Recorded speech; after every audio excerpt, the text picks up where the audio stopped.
India alert, जुर्म के खिलाफ आवाज।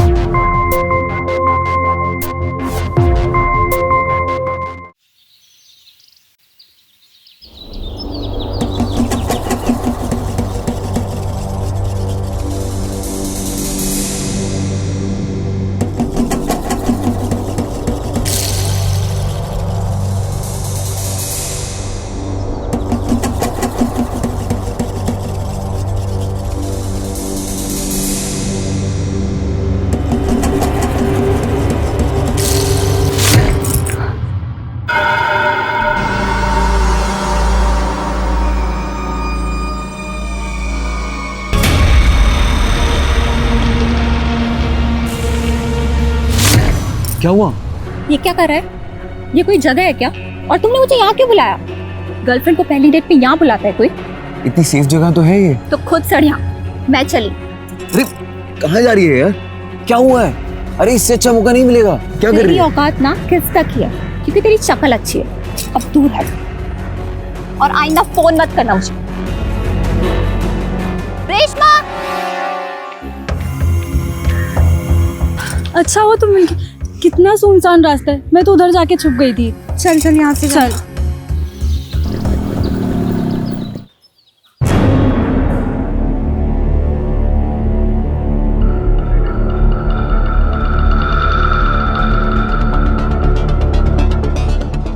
अरे रेशमा बेटा, इसे जरा साइन कर देना।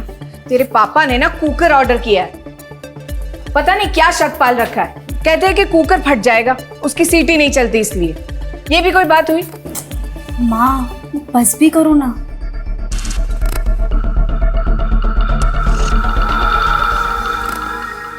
मेरा कांटेक्ट नंबर लिखा हुआ है चालान के पीछे। कोई भी इलेक्ट्रॉनिक सामान चाहिए होगा तो हमें कांटेक्ट कीजिएगा। आपको ऑनलाइन से ज्यादा डिस्काउंट मिल जाएगा। हाँ ठीक है, अब जाओ।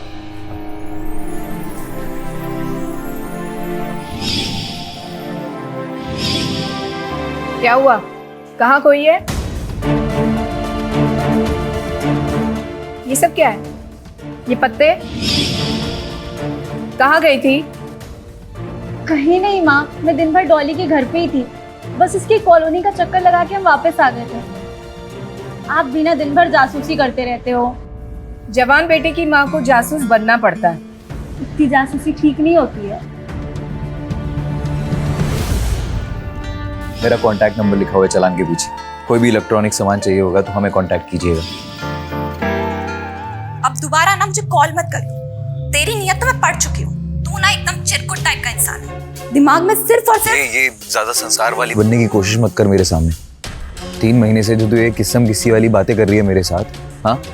और कल मैं हल्का सा थोड़ा सा बहक क्या गया, तू मुझे कैरेक्टर सर्टिफिकेट देने लगी। अपने अंदर भी झांक पड़ा। चल फोन रख चिरकुट।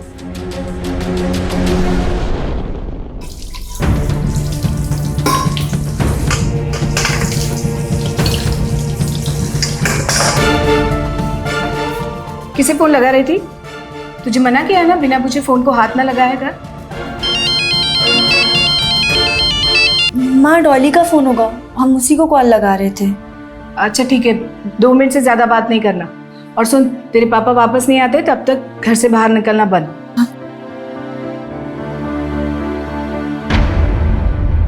अपने लाइफ का फंडा ना क्लियर है। अगर लड़के की शक्ल पसंद करती हूँ तो किस्सा, और अगर सीरत लाइक करती हूँ तो टचिंग वचिंग, लिपटना चिपकना और आगे बोलना। बड़े मजे ले रही है। कुछ हो रहा है क्या? हाँ हो रहा है, बोलना। अगर सीरत से ज्यादा कुछ पसंद आता है तो तू वो सब भी करती है क्या? अच्छा रेशमा जी जवान हो गई है। चल कल तू मेरे घर आ जा, मैं तुझे कुछ रंगीन किस्से पढ़ के सुनाती हूँ। कहाँ यार, मम्मी ने घर से बाहर निकलने से मना किया हुआ है। एक काम कर, तू ही मेरे घर आ जा ना। चल ठीक है, कल मैं आती हूँ। मैं भी तो देखूं तुझ में कितनी हलचल हो रही है। और इसकी गर्म सांसें जैसे जैसे मेरी सांसों में घुलने लगी, मैं बस नशीली नशीली होती गई। मेरे मदक चेहरे को देखकर खुद को रोक नहीं सका और मुझे अपनी आगोश में ले लिया। फिर तो मुझे होश ही नहीं रहा। मैं सब कुछ कर गई, सारी हदें पार कर गई।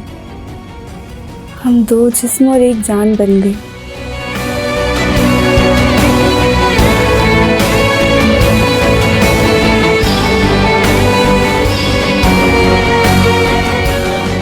मेरा कांटेक्ट नंबर लिखा हुआ है चालान के पीछे। कोई भी इलेक्ट्रॉनिक सामान चाहिए होगा तो हमें कांटेक्ट कीजिएगा।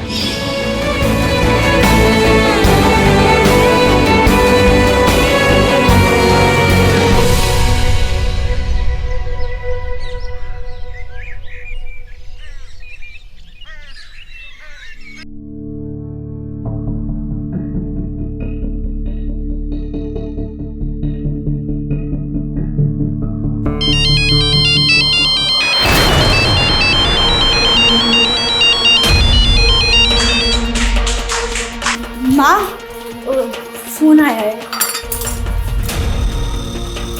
हेलो। हाँ प्रणाम मौसी जी। हलवा पूरी बना के रखिएगा और मिठाई जो रज्जो भाई को पसंद है। शुभ शुभ बात करने आ रहे हैं।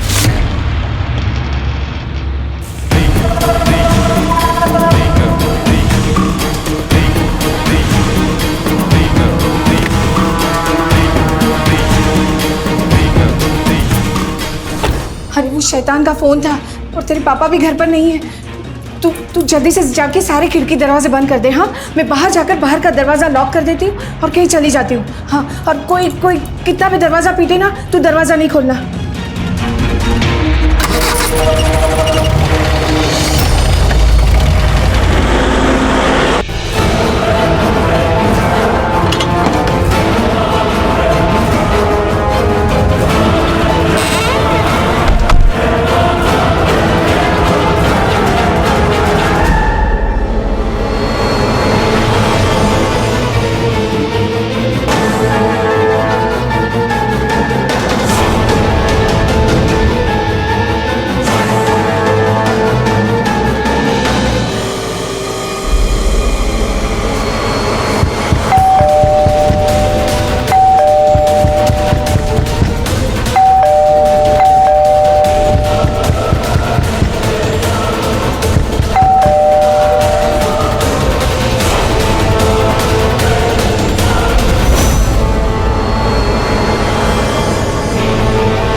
अरे डर क्यों रही हो? तुम्हारे होने वाले पति हैं हम, जानवर थोड़ी हैं। तुम हमारी, हम तुम्हारे, खूब बनी ये जोड़ी हमारी। हम नीचे बैठे हैं, अपने इन प्यारे कोमल हाथों से ना अदरक वाली चाय बना करके भेज दो, ठीक है?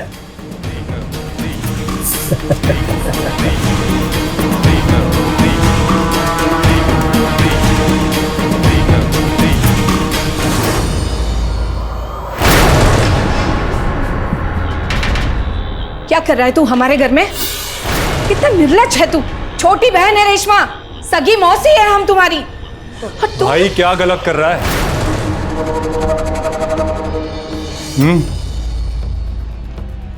बहन है वो विष्णु की, अगर उसका घर बसाने की सोच रहा है तो क्या गलत कर रहा है बताओ? क्यों विष्णु, यही कहा ना हमने?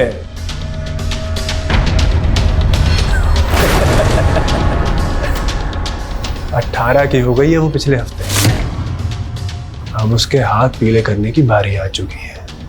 ठीक है सासू माँ, जल्दी से कोई बढ़िया सा मुहूर्त निकाल के उसकी शादी हमसे करवा दीजिए, नहीं तो कहीं अगर हमारा दिमाग काला हो गया ना तो सबको नीला कर देंगे, समझ गई? जाओ जाकर के देखो चाय बनी कि नहीं, तब तक हम थोड़ा सासू माँ के साथ बतिया लेते हैं। जाओ, बैठे क्यों, जाओ। आइए सासू। अरे बहन डरो नहीं, हम है ना।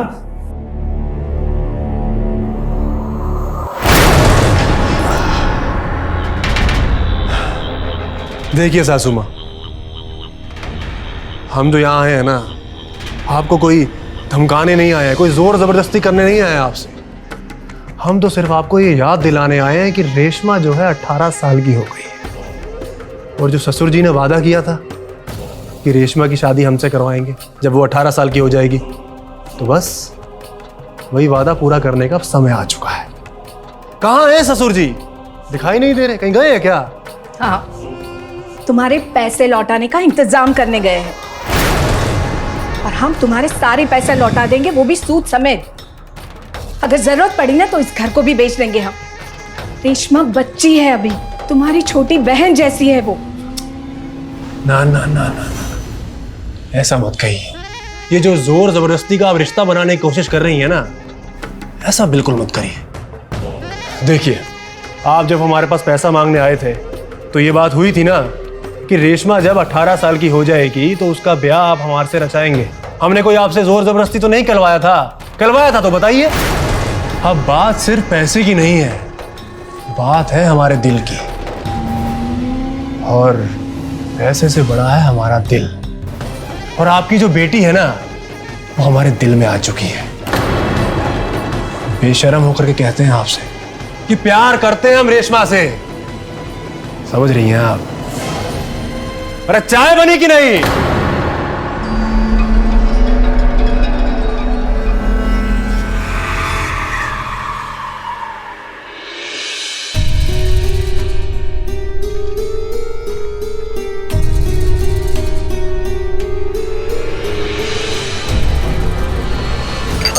अरे थोड़ा अदब से।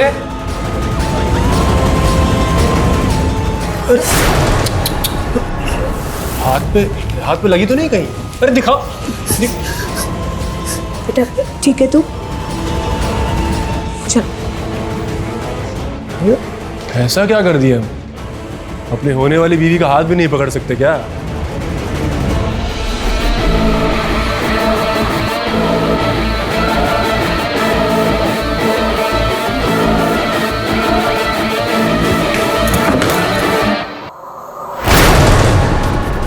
देखो रज्जो, ये सब जो हो रहा है ना वो ठीक नहीं हो रहा। तुम निकलो अभी के अभी, हमारे घर से निकलो। पुलिस को बुलाओगी? हैं? हम तुम जैसे बदमाश के मुंह लगना नहीं चाहते। और जब हमने शादी के लिए हाँ भरी थी तब तुम एक खूनी नहीं थे, और एक हत्यारे के साथ हम अपनी बेटी की शादी कभी नहीं करेंगे। वाह वाह वाह वाह, अभी तो डर रही थी और अब तेवर दिखा रही हो। अच्छा लगा, बहुत अच्छा लगा हमें।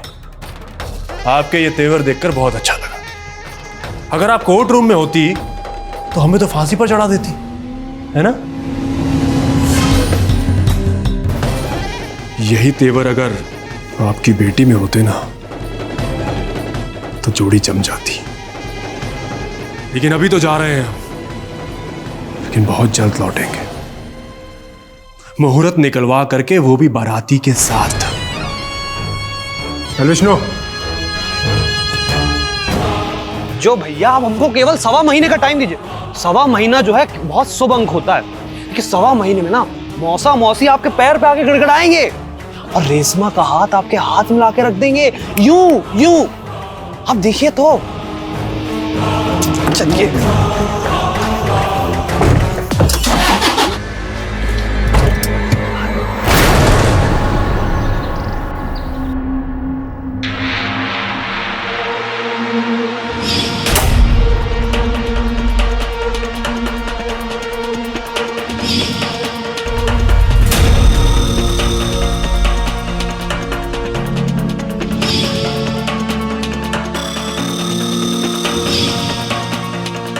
उस रज्जू की हिम्मत हमारी बेटी को तंग करेगा वो। उसको पैसे चाहिए ना, मैं देता हूं उसको पैसे। अब उसको पैसे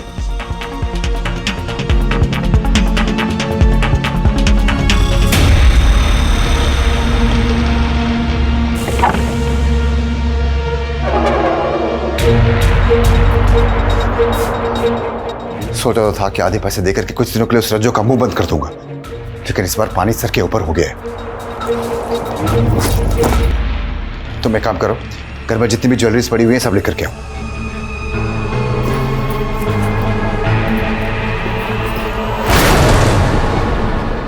एक काम करो, सीमेंट वाली दुकान के पेपर्स भी लेकर के आओ, वो भी मारूंगा उसके मुंह पे।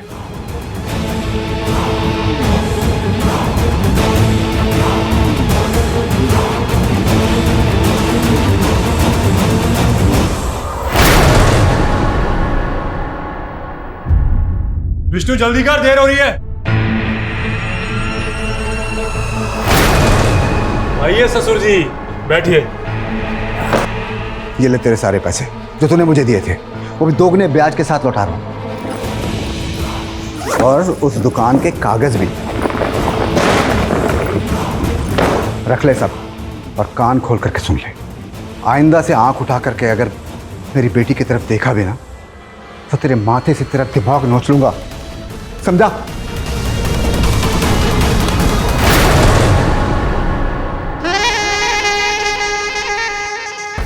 मेरी बिल्ली और मुझसे ही म्याऊं। आज मुझसे तू बोलने की बात कर रहा है?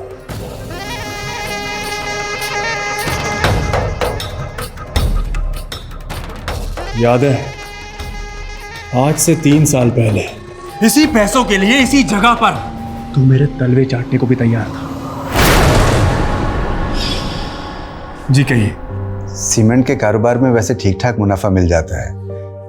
दुकान तो मैंने किसी तरीके से खरीद लिया बेटा, लेकिन अगर इस वक्त तुम 15 लाख रुपए की मदद कर देते तो मैं 3 साल में तुम्हारे पैसे तुम्हें लौटा दूंगा। कैसी बात कर रहे हो? 15 क्या 20 लाख ले लीजिए, और वापस भी नहीं लेंगे आप। इसे दान समझिएगा, लेकिन इसके बदले में बस आप एक छोटा सा दान कर दीजिएगा। बेटा मैं समझा नहीं।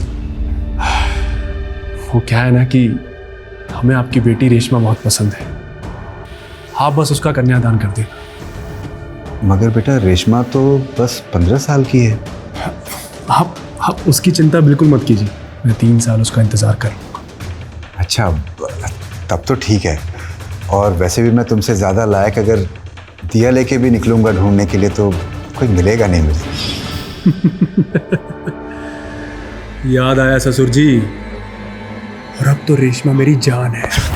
खबरदार, अगर मेरी बेटी का नाम अपनी जुबान पर भी लाया तो आज मैं अपना दिया हुआ वचन तोड़ता हूं और थूकता हूं तुझ पे और तेरी चौखट पे। आइंदा से अगर तूने मेरे घर की तरफ या मेरी बेटी के ऊपर आंख उठा करके भी देखा तो तेरी दोनों आंखें निकाल करके ना गिद्धों को खिला दूंगा। और बेटी का बाप हूं तो कमजोर मत समझ लेना।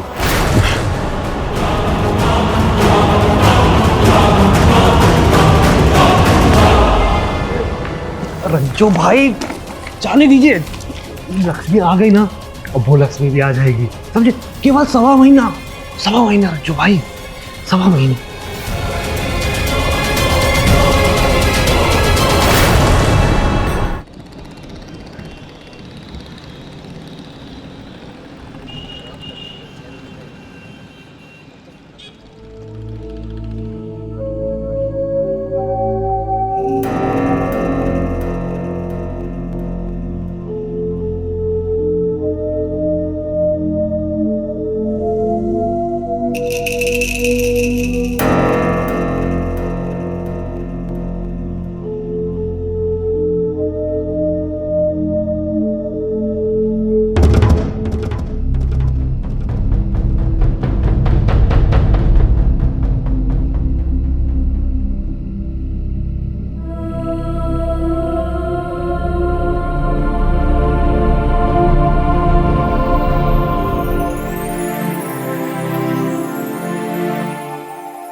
गया माँ?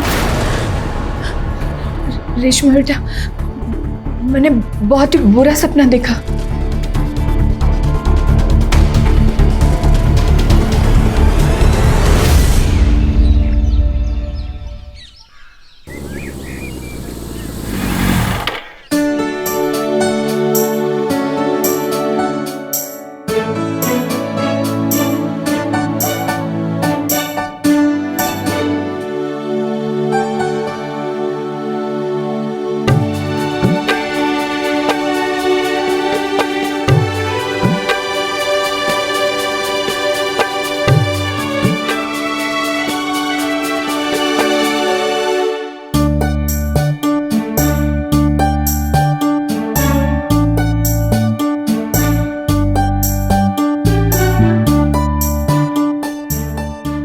रेशमा,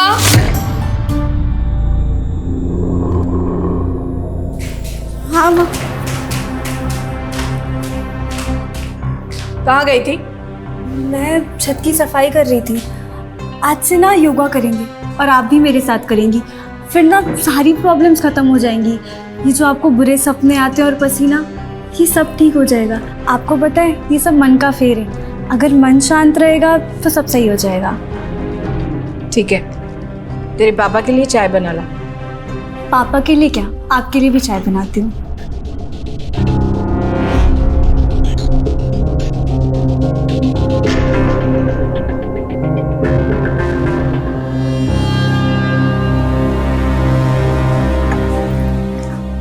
माँ,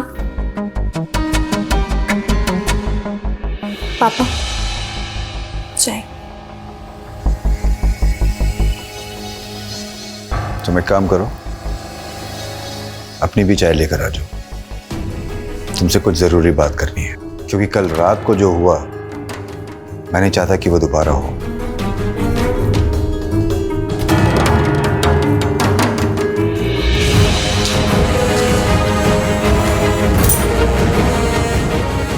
कहीं पापा को सब पता तो नहीं चल गया?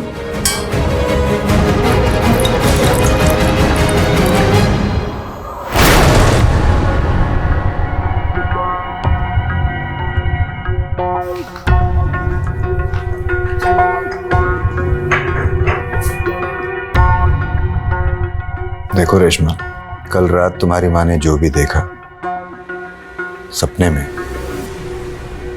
उसे सुनने के बाद मैं भी बहुत डर गया हूं। इसलिए हमने सोचा है कि जल्द से जल्द तुम्हारे लिए एक अच्छा सा रिश्ता देखकर तुम्हारी शादी करवा दी जाए। तुम्हें कोई एतराज तो नहीं है बेटा? नहीं पापा।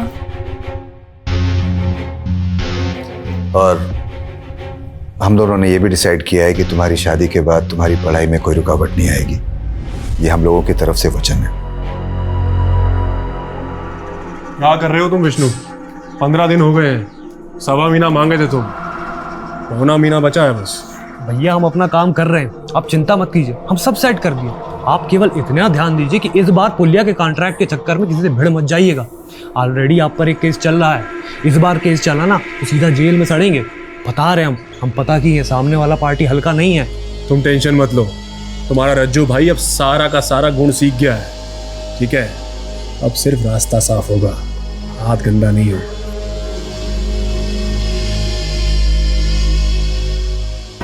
क्योंकि अब हमें पारिवारिक जीवन भी जीना है रेशमा के साथ। बस तो भैया 1.25 महीना और हम सारा घोटाला अपने अपने खाने में सेट कर देंगे, आप चिंता मत कीजिए।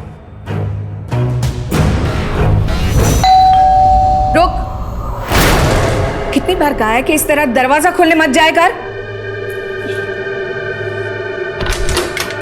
तू पाए लागू मासी जी। दूर रह। क्यों आए यहाँ? अरे मासी जी, हम आपके दुश्मन थोड़ी हैं, रेशमा के बारे में कुछ बात करने आए हैं। कोई बात नहीं करनी, जा यहाँ से। देखिए रेशमा के बारे में बात नहीं की है ना, तूफान आ जाएगा। रेशमा के बारे में कुछ इन्फॉर्मेशन लेके आए हैं, खबर। कुछ नहीं सुनना हमें, जाओ यहाँ से।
नमस्ते आंटी। कैसे हो? रेशमा घर पे ही है ना? हाँ है ना, छत पर है, आओ।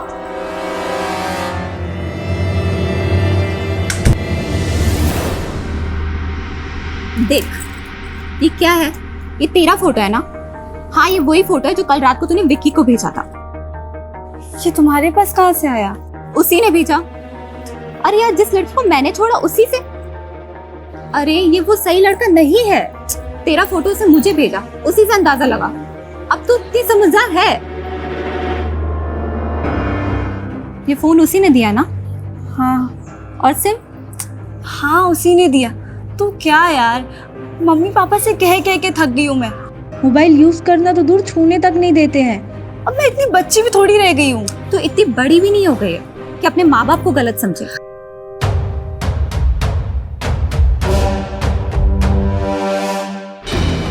यार ये सब मुझसे नहीं, ये सब खुद से परेशान है। मेरी लाइफ जहन्नुम बना के रख दी है। इतनी रोक टोक। कभी तो मेरी जगह रह के देख, तब तुझे पता चलेगा। ये जेल है, जेल। मैंने कहा था रज्जो से कर्जा लेने को, मैंने रज्जो को वचन दिया था। यार ये सब लोग खुद से सब कुछ करते हैं और पता नहीं किससे मेरी शादी करवाने वाले हैं। रज्जो का कर्जा लौटाने के बाद पापा के पास 1 रुपए नहीं बचे, तो सीमेंट वाली दुकान भी हाथ से चली गई। अब पता नहीं किसके पल्ले मुझे बांध देंगे। यार मैं परेशान हो गई हूँ इन पाबंदियों से। मुझे भी तेरी तरह लाइफ जीनी है, बिल्कुल आजाद, बिना किसी डर के। डॉली यार, मेरा भी मन करता है कि मैं भी लड़कों के साथ घूमूं, उनके साथ कॉफी शॉप में जाके कॉफी पीऊं, मूवीज देखूं, डेट्स पे जाऊं, और तू जो कुछ भी करती वो सब करूं। बस कर। मैं आज तक जो कुछ भी कर रही थी ना, सब कुछ गलत कर रही थी। अब मैं सुधर गई हूँ, समझ गई हूँ कि ये आवारा लड़कों का साथ ना हमें हमेशा एक दिन मुश्किल में डालेगा। अरे तुम दोनों यहाँ क्या कर रहे हो? चलो नीचे। हाँ आंटी, बस वो रेशमा से मिलने आई थी। वो काफी टाइम से मिली और बात नहीं हुई थी ना, इसलिए। कभी कभार फोन भी कर लिया कर इसे। हाँ, माँ का फोन घर पे ही रहता है मेरे पास। हाँ वो पता है मुझे। चलो नीचे।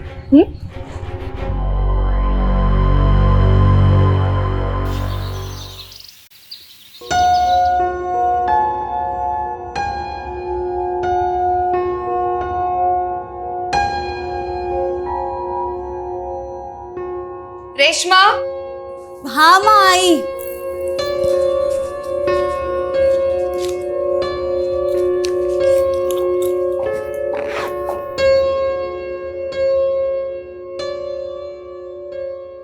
अरे वाह, मेरी गुड़िया बड़ी प्यारी लग रही है। अच्छा सुन, मैं ना कहीं जा रही हूँ, कल वापस आऊंगी। और तेरे पापा शाम तक वापस आ जाएंगे। मैं अभी जाते वक्त तुझे डॉली के वहां छोड़ दूंगी और शाम को लौटते वक्त पापा तुझे ले आएंगे। और कहीं बाहर आने जाने की जरूरत नहीं है, समझ गई? हाँ माँ, मैं समझ गई। लेकिन अब कहाँ पे जा रहे हो कि सीधा कल वापस आओगे? एक अच्छे घर के लड़के का पता चला है। तेरी बुआ की बहू है ना, उसने बातचीत कर रखी है। उन लोगों को और कुछ नहीं चाहिए, बस तुम्हारे जैसी सुंदर और सुशील कन्या चाहिए। मैं जाकर पूरी जानकारी ले आती हूँ, बाद में तेरे पापा जाकर तय कराएंगे रिश्ता। चले? हाँ।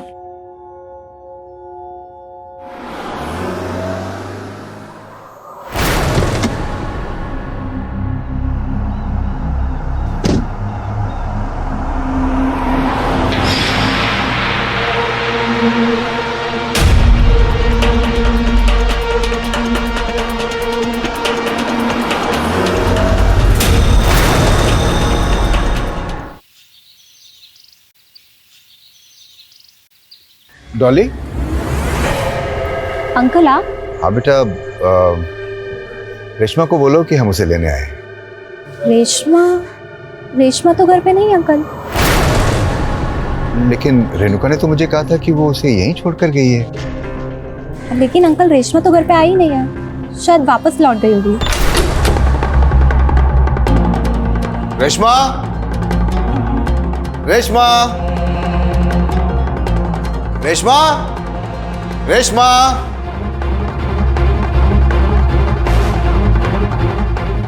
तुम्हारी बेटी डॉली के यहाँ तो पहुंची नहीं, और यहाँ घर पे भी नहीं है वो। क्या? देखिए, मुझे बड़ी चिंता हो रही है। अब आप पुलिस में इन्फॉर्म कीजिए। पुलिस? आपको किसी पर शक है जो आपकी बेटी को अगवा कर सकता हो? जी। चल विष्णु, इनकी बेटी पिछले 10 घंटों से गायब है। इन्हें शक है आपने गायब किया है। शक है ना, सबूत तो नहीं है। हाँ बोलो। सर, लड़की के पिता का शक बिल्कुल सही है। जिस जगह से रेशमा गायब हुई है उस जगह के सीसीटीवी फुटेज में रज्जू कॉन्ट्रैक्टर का खास चमचा विष्णु उस वक्त वहीं था। सबूत भी हमें मिल गया है। आपको हमारे साथ थाने चलना होगा। Please come. चलिए। ले चलो। चलो। साफ साफ और सच सच बता दो, कहाँ रखा है तुम दोनों ने रेशमा को? देखिए सर, हम रेशमा से बहुत प्यार करते हैं और उसके लिए हम किसी का सर काट भी सकते हैं और अपना सर कटवा भी सकते हैं। लेकिन सर हम उसके साथ कुछ गलत नहीं कर सकते हैं। सर, हमने रेशमा को देखा जरूर था, रोड नंबर 17 के पास।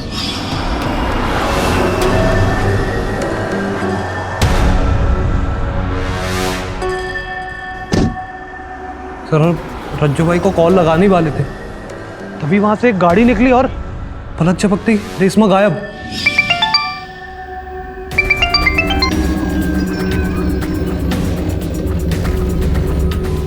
बोलो। पुराने बाईपास हाईवे के पास वाले जंगल में एक लड़की की लाश मिली है। लड़की का हुलिया गुमशुदा रेशमा से मिल रही है।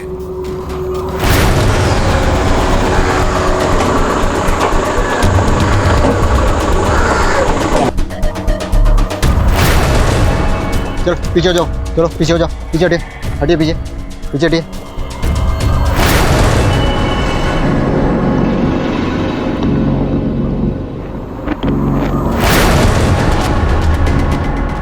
ठीक से देखो, आसपास कोई हथियार, कोई चाकू होगा।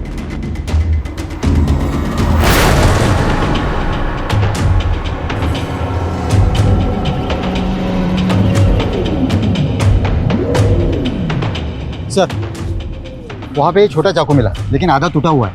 फॉरेंसिक के लिए दोस्तों। सर,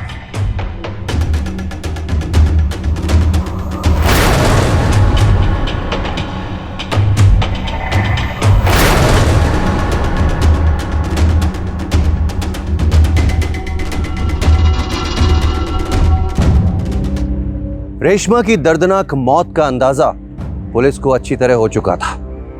उसकी पीठ पर 14 बार धार वाले चाकू से वार किया गया था। आखिर वो कौन था जिसने उसे इतनी बेरहमी से मौत के घाट उतार दिया था?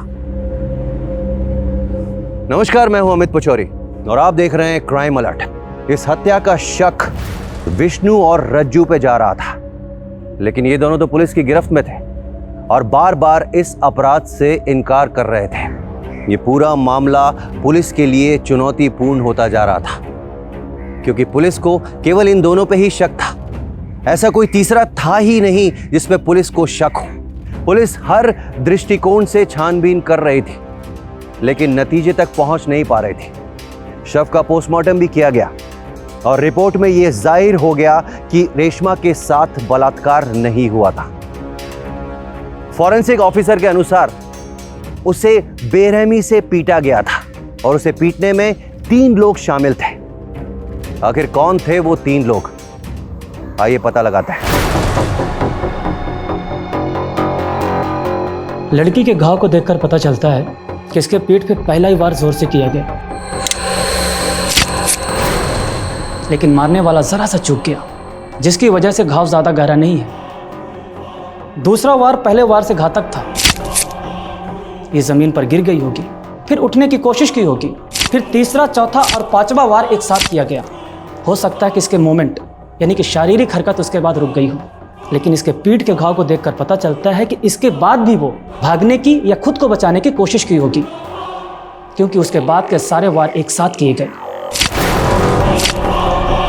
और इसके शरीर से ज्यादा खून बह जाने से इसकी मौत हो गई।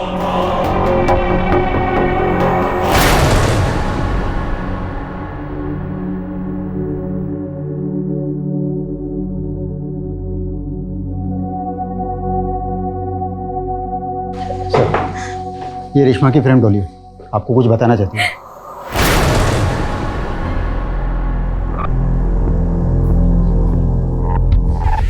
तुमने ये बात इतनी देर तक क्यों छुपाई? सर, मैं बताना चाहती थी लेकिन रेशमा की बहुत बदनामी होती और अंकल आंटी को भी बहुत दुख होता। रेशमा को उन्होंने बहुत कड़ी पाबंदियों में रख रखा था। मेरी लाइफ जहन्नुम बना के रख दी है। इतनी रोक टोक। कभी तू मेरी जगह रह के देख, तब तुझे पता चलेगा ये जेल है, जेल। मम्मी पापा से कह कह के थक गई हूँ मैं। मोबाइल यूज करना तो दूर, छूने तक नहीं देते हैं। अब मैं इतनी बच्ची भी थोड़ी रह गई, मुझे भी तेरी तरह लाइफ जीनी है, बिल्कुल आजाद, बिना किसी डर के। डॉली यार, मेरा भी मन करता है कि मैं भी लड़कों के साथ घूमूं, उनके साथ कॉफी शॉप में जाके कॉफी पीऊं, मूवीज देखूं, डेट्स पे जाऊं, और तू जो कुछ भी करती है वो सब करूं। अब बिना कुछ छुपाए सच बताओगी तुम? सर, विकी नाम का एक लड़का है, वो पहले मेरा बॉयफ्रेंड था और उसने बाद में रेशमा से दोस्ती हो गई। उसने उसे फ़ोन भी दिया था, उसका नंबर है मेरे पास।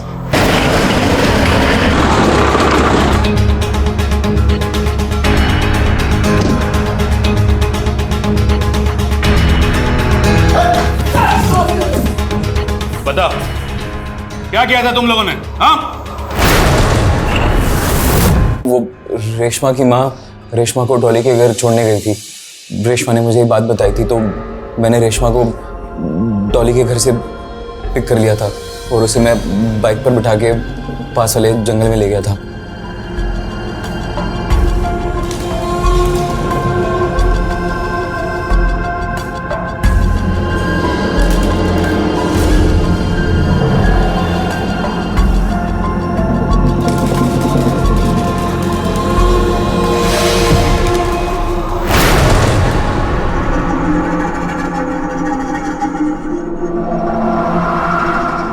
विकी, कोई है वहाँ पे?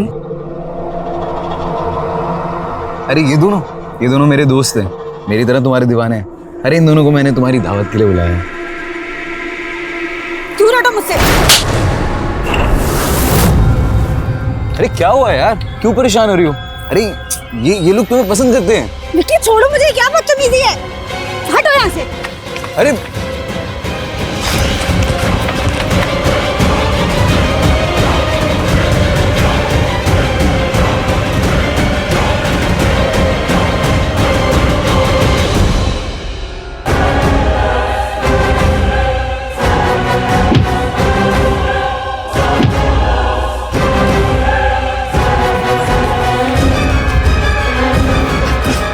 कहाँ जा रही हो? हाँ? कहाँ जा रही हो?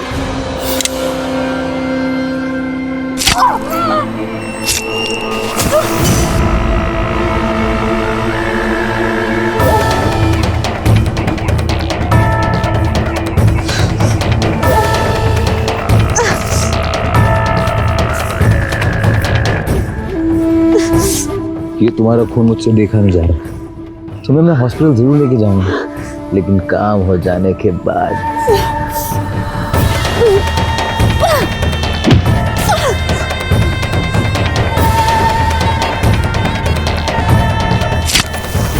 भाई, इसे देख के लगता है कि मर जाएगी। इसे मारना ही अच्छा है, वरना हम तीनों मारे जाएंगे। हाँ भाई, इसे मारना ही सही होगा।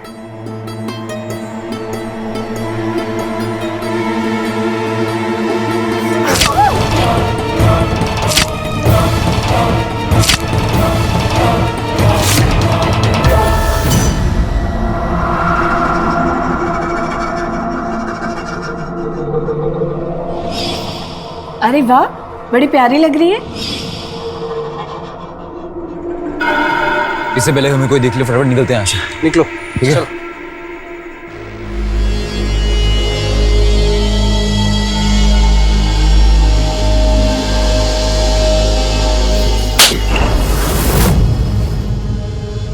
ये सच है कि जरूरत से ज्यादा पाबंदियां अच्छी नहीं होती।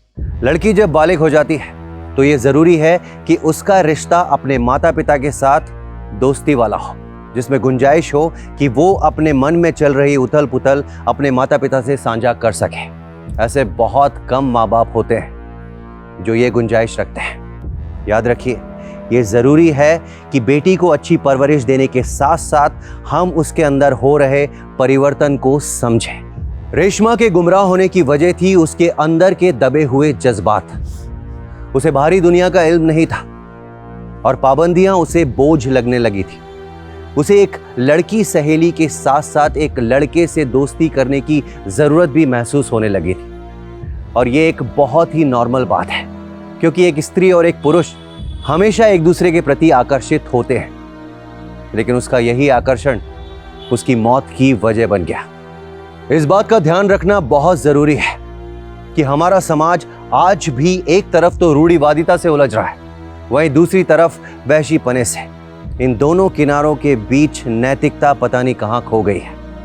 किसी को अपना शरीर सौंप देना बहुत बड़ी जिम्मेदारी होती है। किसी की बेटी, किसी की बहन, किसी की पत्नी होने से ज्यादा बड़ी जिम्मेदारी।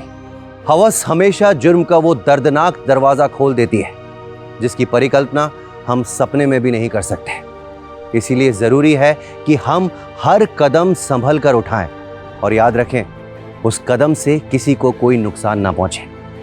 इसी के साथ मैं अमित पचौरी आज की इस कहानी से विदा लेता हूं। फिर मुलाकात होगी एक सच्ची सनसनीखेज वारदात के साथ। तब तक याद रखिएगा, क्राइम से अगर बचना चाहते हैं तो अलर्ट रहिए। क्राइम अलर्ट, जुर्म के खिलाफ आवाज।